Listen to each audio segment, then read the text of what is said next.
ভাইয়েরা আমার, দেশের অবস্থা চারিদিকে খুবই খারাপ অবস্থা। এই অবস্থার উত্তরণের দরকার আছে না নাই? 3 মাসের মধ্যে পরিবর্তন হবে না এটা ঠিক, কিন্তু অনাকাঙ্ক্ষিত কিছু ঘটনা ঘটছে যেটার ব্যাপারে কথা বলা আমাদের এখন নৈতিক দাবি হয়ে দাঁড়িয়েছে। কারণ কথা না বললে ভুল শুধরানো, মাথার উপরে যদি কারো কাকে পায়খানা করে দেয়, অথবা যদি জামার পিছনে কারোর পাঞ্জাবিতে কাপড়ে কাকের পায়খানা থাকে, ওইটা পিছনে যারা তারা দেখতে পায়, সামনের লোক কি দেখতে পায়? ক্ষমতার চেয়ারে বসলে অনেকে আর ওই সামনে ছাড়া পিছনে দেখতে পায় না, পায়? ক্ষমতার চেয়ারে বসলে সব সামনে দেখে, পিছনে কি হয় এটা দেখতে পায় না। কুমিল বগুড়ায় ঘটে গেল অনাকাঙ্ক্ষিত ঘটনা। কি ঘটেছে? সন্তান মাকে হত্যা করে ডিপ ফ্রিজে ঢুকিয়েছে। নিউজ দেখেছেন না দেখেন নাই? এই নিউজের আজকে আবার দেখি পুলিশ বলতেছে না, সন্তান হত্যা করে নাই, বরং ওই বাড়ির কাজের লোক তার সাথে আরো 2 জন মিলে 3 জনে হত্যা করে ফ্রিজে ঢুকাইয়েছে। আমরা তো সারা দেশ গরম করে ফেললাম, কুলাঙ্গার সন্তান, শয়তান সন্তান। এই সন্তান জাহান্নামের 3 তলায় থাকবে, এর জন্য জান্নাত না, এর যেন ধ্বংস হয়, এর যেন ফাঁসি হয়। সারা দেশ গরম করে ফেলালাম, আজকে টেলিভিশনে বলছে না ও বেকসুর খালাস। এখন তো উরা আমাদের ফাটাই ফেলবে না, কথা কয় না। অবস্থা কেন এমন হচ্ছে বুঝতে পারছি না। তো বগুড়ার দুপচাচিয়ায় মাকে হত্যা করে ফ্রিজে ভরে রেখেছে, ডিপ ফ্রিজে। অমনি রাতারাতি তদন্ত না করি আমার র্যাব ভাইয়েরা বলি দিলে যে হত্যা করেছে সন্তান প্রেমিকার জন্য 3 পিস কিনবে লাইলাতুল ফেব্রুয়ারিতে, টাকা দিনি, এই কারণে উনি মার হত্যা করেছে। মাদকাসক্ত ছেলে, মাদ্রাসার নামেও একটা রিপোর্ট তৈরি করে দিলে সে মাদ্রাসার ছাত্র। বলেন ঠিক না বে ঠিক? তাড়াতাড়ি করে র্যাবে ব্রিফিং দিলে হঠাৎ করে পুলিশ আজকে বলছে না ওটা ভুল হয়েছে, ওটা ভুল হয়েছে। সঠিক কোনটা? সঠিক হলো বাড়ির কাজের লোক হত্যা করেছে। এখন অবস্থায় এমন যে তাড়াতাড়ি করতে যাইয়ে সায়া গলায় পরায় বসে থাকছে। কথা কি বোঝা গেছে? এত তাড়াতাড়ি করার তো কিছু নেই, আপনাদের হাতে তো মেলা সময়। একটু যাচাই করেন, বাছাই করেন, তারপরে বলেন। এখন আগের মতো ওই কিছু হলেই ধরে পরে জামাত শিবির করে, জামাত শিবির করে, জামাত বিএনপি করে, ওইরকম বললেই তো হবে না, হবে? এখন আর সেই দিন নেই। প্রকৃত অপরাধী যে, তাকে অবশ্যই তদন্ত করে বিচারের আওতায় আনতে হবে, কিন্তু ভুলভাল কথা বলে মানুষের সম্মান নিয়ে খেলা করবেন। মাদ্রাসা ছাত্র হিসাবে অনেকেই মাদ্রাসার দিকে আঙ্গুল তুলেছে, সুতরাং আমি আমার র্যাব ভাইদেরকে বলবো তাড়াহুড়া করে স্ত্রীর ছায়া গলায় পরানোর কোনো দরকার নেই। আর যারা এইগুলো করেছে একটু তাদেরও যাচাই বাছাই করা দরকার। ওরা কোন আল্লাহর ওলি বাংলাদেশকে অনাকাঙ্ক্ষিত পরিস্থিতির মধ্যে ফেলার জন্য ষড়যন্ত্র করছে কিনা দেখার দরকার আছে। আপনি যাচাই বাছাই ছাড়াই একজনের জীবন নিয়ে খেলা শুরু করে দিলেন। মাকে হত্যা করে হাত পা বেঁধে রেখে দিয়েছে। আরে ভাই, আগে যাচাই করেন, বাছাই করেন, রিমান্ডে দেন, তারপরে দেখেন ঘটনাটা কি। তা না আপনি ফসাং করে বলে দিলেন যে এই করেছে তাই করেছে। আমার তো ভয় হচ্ছে, পুলিশ আবার বলল যে না বাড়ির কাজের লোক করেছে, কাল আবার না জানি অন্য কোনো আইন প্রশাসনের লোক বলে না জামাত শিবির করেছে। কথা কয় না, কারণ এখনো তো এই বুলি মুখস্থ আছে না নাই? জামাত শিবির করেছে বলার লোক আছে না নাই? আল্লাহ হেদায়েত নসিব করে দিন, বলেন আমিন। ভাইরা আমার, আবার ষড়যন্ত্র হচ্ছে উপদেষ্টাদের নিয়ে। বশির সাহেব কেন উপদেষ্টা? আকিজ পরিবারের সন্তান। বাবারে তারা 10 ভাই, এক ভাই আওয়ামী লীগের এমপি হয়েছে, এটা ঠিক আছে, বাকি 9 জন তো জামাত ইসলামের এমপি হতে পারে। এরা পারে না? পারে না? এক ভাই আওয়ামী লীগ করে বলি সব ভাই আওয়ামী লীগ করে? আর এগুলো আমাদের এই যে এইগুলো কিন্তু ওরা কাটি মারতেছে, এটা বুঝতে হবে। বললো কাটি করতেছে, বুঝতে হবে। ষড়যন্ত্রে পা দেয়া যাবে না, মনে থাকবে। দেশটাকে স্থিতিশীল করতে হবে। দেশের উন্নয়নে ভূমিকা রাখার জন্য আমাদেরও একটু মস্তিষ্ক ঠান্ডা করতে হবে। আইন প্রশাসনে যারা আছে তাদেরও ভেবে চিনতে চলতে হবে। এখনো পর্যন্ত আমার দাদার দেশের নিযুক্ত করা আল্লাহর ওলিরা কিন্তু এনে চলে যায় নাই।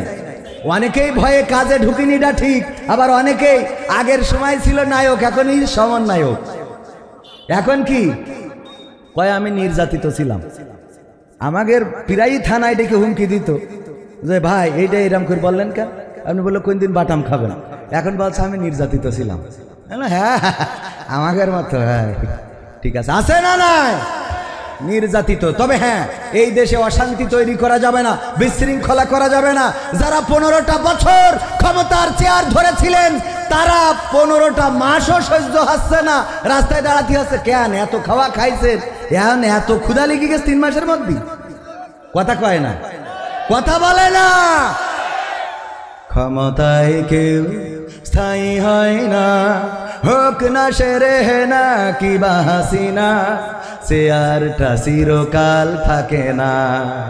ক্ষমতায় কেউ স্থায়ী হয় না, মুজিবুর বেশি দিন থাকেনি, জিয়াউর কেউ তো রাখেনি।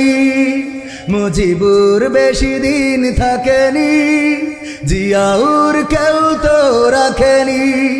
এরশাদ চলে গেছে পৃথিবী ছেড়ে, এরশাদ চলে গেছে পৃথিবী ছেড়ে, কেউ আজ তার কথা কয় না। ক্ষমতায় কেউ স্থায়ী হয় না, হাসিনা ক্ষমতা ধরে রাখতে আয়না ঘর বানিয়েছিল, জনগণের রোশানলে দাদার দেশে পালিয়ে গেল। হাসিনা ক্ষমতা ধরে রাখতে আয়না ঘর বানিয়েছিল, জনগণের রোশানলে দাদার দেশে পালিয়ে গেল। ডিবি হারুনের পাশে আর, ডিবি হারুনের পাশে আর পরিমণিদের দেখা যায় না। ঠিক না বেঠে? এই যুবকেরা বলে না ঠিক না বেঠে? এই পাশের লোক বলে না ঠিক না বেঠে? এখন আর তাদের পাশে সুন্দরী সুন্দরী রমণীগুলো আর যায় না, আর যায় না। আবার বঙ্গবন্ধুর স্ত্রীর চরিত্রে অভিনয় করল তিশা। আপনারা তার নাম জানেন কি? ফেরদৌস না কি যেন, ইমরোজ তিশা। এই তিশার স্বামীর নাম হলো কি? মোস্তফা সরোয়ার ফারুকী। একদিকে বঙ্গবন্ধুর স্ত্রীর চরিত্রে অভিনয়, আবার আর একদিকে এই আল্লাহর ওলি উপদেশটাও হয়। মানে গাছেরটাও খাবে, তলারটাও কুড়াবে। একটা ওই দিকে একটা এই দিকে, তাও অসুবিধে নেই। আমি বললাম হইতেই পারে, সবাই কপালে তো আর হেদায়েত জোটে না। লুত আলাইহিসসালামের স্ত্রীর ওর কি কপালে হেদায়েত ছিল? ছিল না। নূহ আলাইহিসসালামের স্ত্রীর কপালে হেদায়েত ছিল।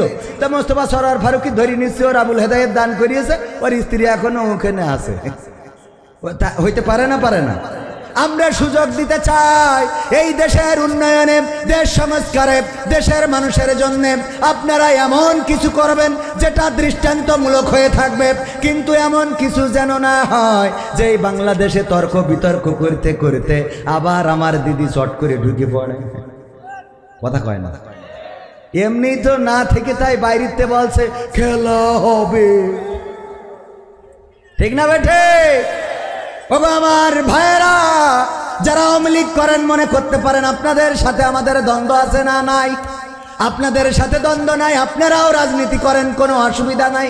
আপনারা রাজনীতি করবেন, মিছিল করবেন, মিটিং করবেন, কোনো আপত্তি নাই। কিন্তু কয়েকদিন আগে ওয়াজ করতে আসলাম, হতে দিচ্ছিলেন না কেন?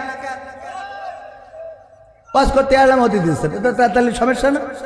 আবার দেখে দেখে যতগুলো হুজুর আছে সবগুলোর নামে মামলা আছে না নাই?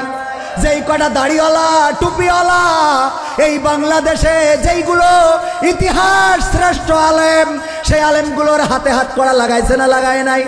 হাত কড়া লাগালো মামুনুল হকের হাতে, হাত কড়া লাগালো আমির হামজার হাতে, ফাঁসির কাস্টে ঝুলালো মতিউর রহমান নিজামী, ফাঁসির কাস্টে ঝুলালো আমাদের কামারুজ্জামান, আলী হাসান, মোহাম্মদ মুজাহিদ, কাদের মোল্লা সহ এই বাংলাদেশকে যারা ভালো চেয়েছে, যারা বাংলাদেশকে প্রকৃত অর্থে ভালোবেসেছে, তাদেরকে ফাঁসির কাস্টে ঝুলিয়েই ক্ষান্ত হয় নাই। কোরআনের পাখি আল্লামা দেলওয়ার হুসাইন সাইদি 13টা বছর কারারুদ্ধ করে রেখে ক্ষান্ত হয় নাই। এই মানুষটাকে আবার অসুস্থতার কথা বলে জেলখানা থেকে বের করে নিয়ে যে আবার ইনজেকশন পুশ করে তাকে শহীদ করে আল্লাহর কাছে পাঠিয়ে দিয়েছে না দেয় নাই?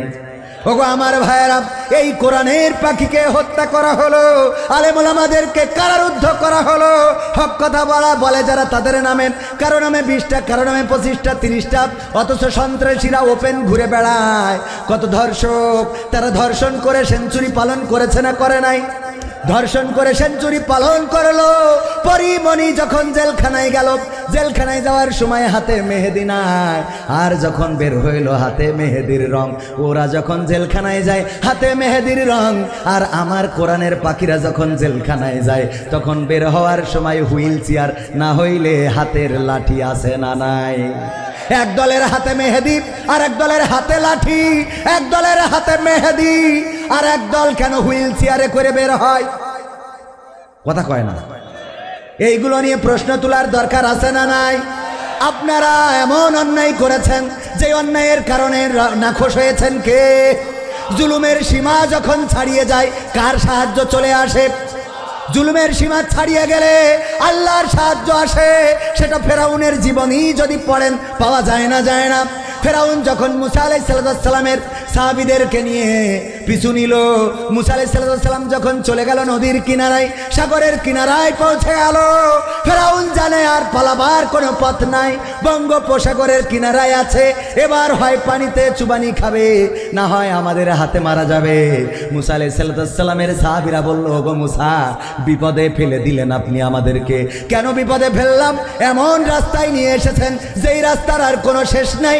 এখন মৃত্যুকে আলিঙ্গন করা ছাড়া আমাদের কোনো রাস্তা নাই। মুসা আলাইহিস সালাম বললেন, আল্লাহ আমাকে বলেছেন লা তাকনাতু মির রাহমাতিল্লাহ, আল্লাহর রহমত থেকে নিরাশ হয়ো না। এখনো আমরা আল্লাহর রহমত প্রত্যাশী। বলল, কি করে আল্লাহর রহমত আর পাবো? এখন তো হয় নদীতে চুবানি খাবো, না হয় ফেরাউনের বাহিনীর ঘোড়ার পদতলে পিষ্ট হয়ে মারা যাব। মুসা আলাইহিস সালাম বললেন, টেনশন করো না, টেনশন করো না, আমাদের অভিভাবক হিসাবে আছেন কে? জোরে বলেন, আছেন কে? আল্লাহ আমাদের অভিভাবক আছেন। আল্লাহ অভিভাবকের দায়িত্ব নিয়েছেন না, দেন নাই? দায়িত্ব নিলেন। মুসাকে বললেন, হাতে কি লাঠি, বাড়ি মারো পানিতে। পানিতে বাড়ি মারলো, রাস্তা হয়ে গেল কয়টা? কয়টা? মুসা আলাইহিস সালাম সাহাবীদের নিয়ে পার হয়ে গেল, আর ফেরাউন এসে বলছে, এটা আমার বাবার স্বপ্ন ছিল। এটা আমার কার স্বপ্ন? বাবার স্বপ্ন যে পদ্মা সেতুর মাঝখান দিয়ে রাস্তা হবে। এই জন্যে তোমরা নামো, নামো, কোনো অসুবিধা নাই। যেই মাঝ বরাবর আসলো, আল্লাহ রাব্বুল আলামিন বললেন, কুন ফায়াকুন হয়ে গেল। আল্লাহ বললেন, হও, পানি একত্রিত হও, ফায়াকুন হয়ে গেল সাথে সাথে। আর মুসা আলাইহিস সালাম আর ফেরাউনের বাহিনী ওরা ওই পানিতে চুবানি খেয়ে মারা যেতে লাগলো। ফেরেশতা জিবরাইল আল্লাহর নবীকে বললেন, ওগো নবী, ওগো নবী, আমি ফেরাউনকে লাথি দিয়েছিলাম মৃত্যুর সময়। কেন লাথি দিয়ে পানিতে চুবিয়ে দিয়েছিলাম? এই জন্যে আমার আল্লাহর এমন দয়া, এমন মায়া, যদি এই ফেরাউন ওই মুহূর্তে যদি তওবা করতো, আমার আল্লাহ হয়তো ক্ষমা করে দিত। এই জন্য আমি তাড়াতাড়ি ডুবাই দিয়েছি, তাকে মর, তারপরে যা হইবে না। বোঝেননি? আমাদের দেশে এরম আল্লাহর ওলি আছে না নাই? ক্ষমতা ছাড়তেই পারিনি, আগে দেশের তে বাইরে দিয়েছে, কথা আগে যা, তারপর যা হইবে না। পাঠাইছে না পাঠাই নাই? ওগো আমার ভাইয়েরা, আল্লাহর রহমত, আমরা আল্লাহর রহমত থেকে নিরাশ হতে পারি না। আল্লাহর রহমত এসে যায় যখন জুলুমের সীমা অতিক্রম করে। জুলুমের সীমা অতিক্রম করেছিল নমরুদ, আল্লাহর নবী ইব্রাহিমকে আগুনে ফেললো। আগুনে ফেলার পরে চিন্তা করলো, আরাম করে দেখবো, সরাসরি সম্প্রচার দেখবো। পায়ের উপরে পা তুলে দিয়ে তারপরে চেয়ার নিয়ে বসলো, আর হুকো টানতেছে যে আজকে কেমন করে ইব্রাহিম জলে পড়ে এইটা দেখবো। এই দেখার জন্যে যখন টেলিভিশন অন করেছে, এরপরে দেখলো সরাসরি সম্প্রচার হচ্ছে। কি সম্প্রচার হচ্ছে? আল্লাহ বললেন, ইয়া নারু কুনি বারদাও ওয়া সালামান আলা ইব্রাহিম। আল্লাহ বললেন, ও আগুন, তুমি আমার ইব্রাহিমের জন্য ঠান্ডা আরামদায়ক হয়ে যাও। আর আগুন আরামদায়ক হয়ে গেল, ফুলবাগান হয়ে গেল। নমরুদ সরাসরি সম্প্রচার ৭১ টিভিতে, সময় টিভিতে দেখছিল। দেখতে দেখতে দেখে কি হচ্ছে, ডাকি কথা কয় না। ওরে বাবা, তখন না হয় ছিল না, এখন আছে না নাই? এখনকার জামানা হইলে ওই 71ও থাকতো, সময় টিভিও থাকতো, ইন্ডিপেন্ডেন্ট থাকতো, আর ওই টেলিভিশনে বসে বলতো পুলিশে তো ভালো পারফরমেন্স করছে ডিডিডিডিডুম, তোমরা পাইতে চাও না কেন? কথা কয় না, তোমরা পাইতে চাও না, এই একই কথা, কথা কিন্তু একই। ফেরাউন বলছে, নমরুদ বলছে, এই আগুন এই সব জায়গায় পুড়াই, তুই পাচ্ছিস না কেন? তোকের পারফরমেন্স খারাপ কেন? আগুনের জবান আল্লাহ খুলি দিল, বলছে পারফরমেন্স খারাপ কিনা তুই আয় দেখাচ্ছে। এই সময়ও বলেছে পুলিশদের, বলছে যে তোকে তো পারফরমেন্স ভালো। এই আর্মি আপনারা কি ব্যাপার, হ্যাঁ হ্যাঁ হ্যাঁ হচ্ছে না কেন? কয়েস না কয় না? অনেকে আবার বলবেন হুজুর তো কোরআনের তো কথা কয় না, তো একের কথা, কথা কয় না। আব্রাহা কাবার বিকল্প কাবা বানালো, বানাইছে না বানাই নাই? কাবার বিকল্প কাবা, এই কাবাটা ছিল যেহেতু সে খ্রিস্টান ছিল, গির্জা, সেই গির্জা বানাইয়ে বলল আমার ক্ষমতা আছে, আব্দুল মুত্তালিবের ক্ষমতা নাই, সুতরাং তোমরা কেউ কাবাতে আর তাওয়াফ করতে যাবা না, আর কাবাতে হজ করতে যাবা না, তোমাদের হজ করতে হবে। এই যে গির্জা বানিয়েছি, এই গির্জায় কেউ তো হজ করতে গেলই না, বরং যারা কাবা প্রেমিক অনেকেই আছে যে ওর গির্জায় পায়খানা করে রেখে আসলো। এইটা দেখার পরে ওর মাথা বিগড়ে গেছে যে আহারে এই কাবায়, এই আমার এই কাবায় কেন পায়খানা করলো? এটা তো মানা যায় না, এটা তো মানা যায় না। কি করতে হবে? এই কাবা যদি রক্ষা করতে হয় তাইলে আগে ওই কাবা ধ্বংস করা লাগবে। সিদ্ধান্ত নিছিল না, নেয় নাই? আমাদের দেশেও দেখেন জাতির পিতার নাম কি? ইব্রাহিম জাতির পিতা। হঠাৎ করে যদি কেউ বলে আমরা ইব্রাহিমের ছাড়া জাতির পিতা মানি না, তখন বলে তোমার আমরা বাইরে রাখবো, এটাও হবে না, তোমারও ঢুকানা। কথা কয় না, এ কোয়ানে আসলাম রে। মনিরামপুরি এখনো 2 না 3টে দাওয়াত আছে, তা আপনারা এরকম করে কথা করলে তো আমারও ওয়াজ করা হবে না, এমনি পারি না। আরো যদি আপনারা কি হয়েছে কি কন, ডান পাশে গাড়িতে রাস্তা ব্লক হয়ে গেছে, গাড়ি নির্দিষ্ট জায়গায় রাখার জন্য আহ্বান করছি। এনে কি লিখেছে, এত কাগজ কখন পড়বো? রাস্তার উপর মোটরসাইকেল ক্লিয়ার করার বিষয়, মাঠের মধ্যে হইতে মোটরসাইকেল সরানো। এই আপনাকে জায়গার এইসব মোটরসাইকেল মাইকেল আছে সব বেশি ভালো। এই রাস্তায় আমার ভাইয়েরা আপনারা রাস্তাটা ব্লক করেন না, শোনা ও অনেক ভাই দাঁড়ানো, এনে দাঁড়াবে না তো বসার তো জায়গা নেই, তো এনে এসে করবে কি? হ্যাঁ আরে আমার সোনা পাখিকে বসার জায়গা নেই। ও ভাই একটু বসার জায়গা করার দরকার ছিল। এই পাশে আরো কিছু চটের ব্যবস্থা করেন। আমার মনিরামপুরি আইসি আমার বলছে আপনি এত বড় মাহফিল করেছেন, বসার ব্যবস্থা করেননি, অল্প করেছেন, এখান থেকে হুমকি দিচ্ছে, অথচ নিজেদের এই মাহফিল বসার জায়গা। কেমন লাগে? আর আমি তো করলাম ইতিহাস সেরা বড় মাহফিল না ছুটিপুর, তো এত বস্তি দিয়ে পারে এই কটা লোক আরো তো বস্তি দেবেন না, সে জায়গা কই? ব্যাংকের তে কটা টাকা মেরি দিতেন এখানে, ইসলামী ব্যাংকের টাকার অভাব হয়ে গেছে। এখন তো লাইন ভালো, এখন তো সবাই ভালো আছে, ঠিক না বেঠে? মাসুদ ভালো হয়ে গেছে, গেছে, সব তো ভালো আছে আলহামদুলিল্লাহ। ভাইরা আমার আরেকটু সময় কথা বলবো।